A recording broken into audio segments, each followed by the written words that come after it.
You've watched him. You've loved him. Now you can own him. The all-new Bostic Remix Tape.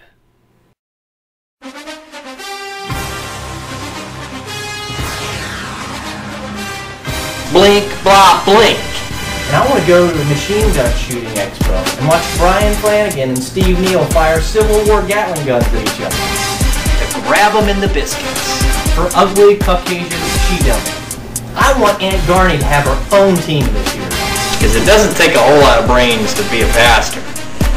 The biggest disappointment is Leah Keane on her wedding night. Is Leah Keane on her wedding night. Is Leah Keane on her wedding night. Are you prepared for that? Oh, I love those things. I was 4 foot tall when I was born. Things Ryan Husband would say. Because it doesn't take a whole lot of brains to be a pastor. I think weed's dead. Are you prepared for that? Yes, I'll have the tuna salad. Miss Aunt Garney. If I wore spandex, I'd still need a belt.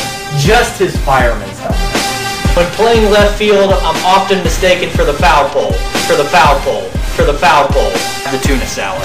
The tuna salad. I give really great sponge baths. Sponge baths. Sponge baths. See, Big Steve Pauly would say! For ugly Caucasian she-devils. Opposites attract. You don't need to ask the Pope permission to headbutt a priest.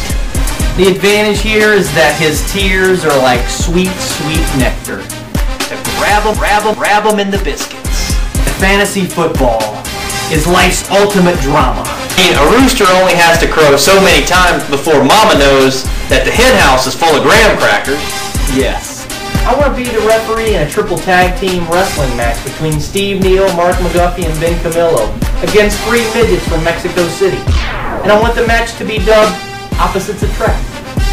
Obvious word tonight is Ed Bowers for being a blink, blah, blink.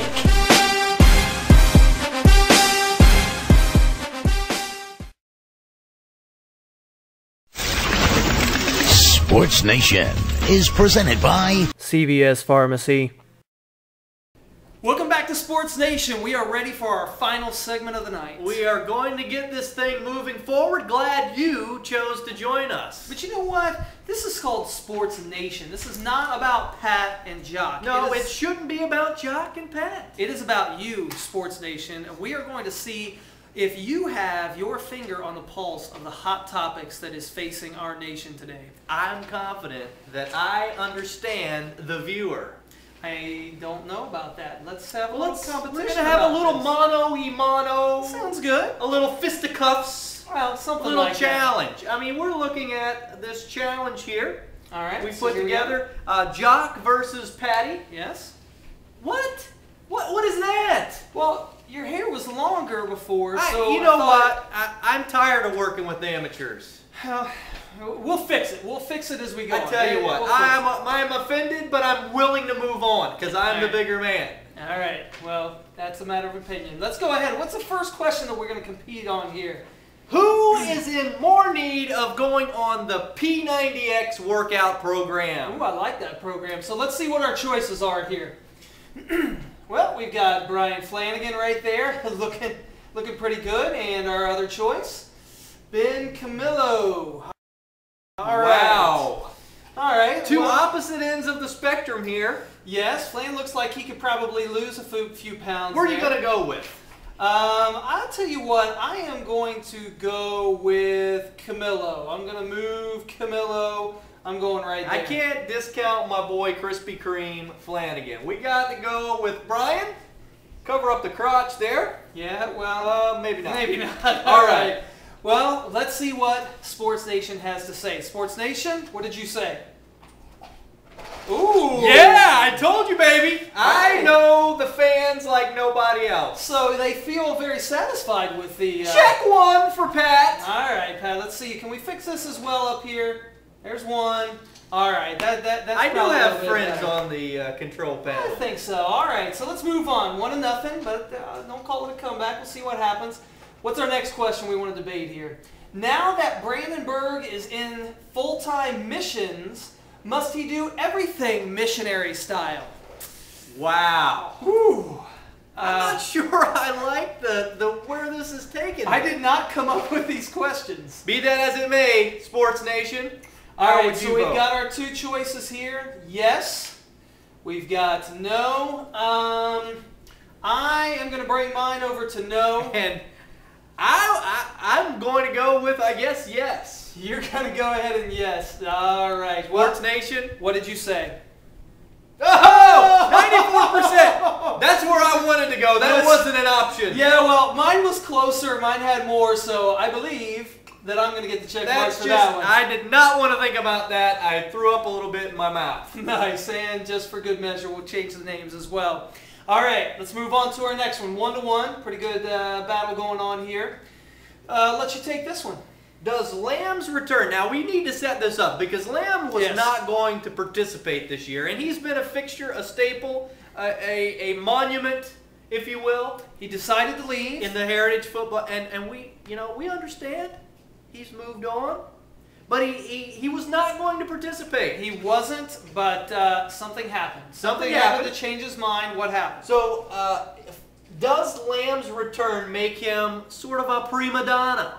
You know, needed to be begged and coerced and coddled to get back in the mix here. I did hear that there were 3 guys that got in their van, headed up to Springboro. It was a pickup truck. It was a pickup truck. Okay, not a I van. think it was Dean May, Camillo, and Osner. Yes, the only 3 guys that can really stand Lamb. I think those are the only 3 guys who know where he lives. That's true. Yes, and so when they came back, there were not 3 in the van or in the pickup truck. Excuse me. There were 4 in the fire. Yeah, so a quartet of fantasy football. So what's our choices here? Yes. Does that make him a prima donna, or no? Does it not make him a prima donna? I am going to say no. It does not. I do not believe that it does. I think that he wanted to feel the love like Favre, and that's okay. I'm going to go with it does make him a prima donna. All right. Well, let's see what Sports Nation says.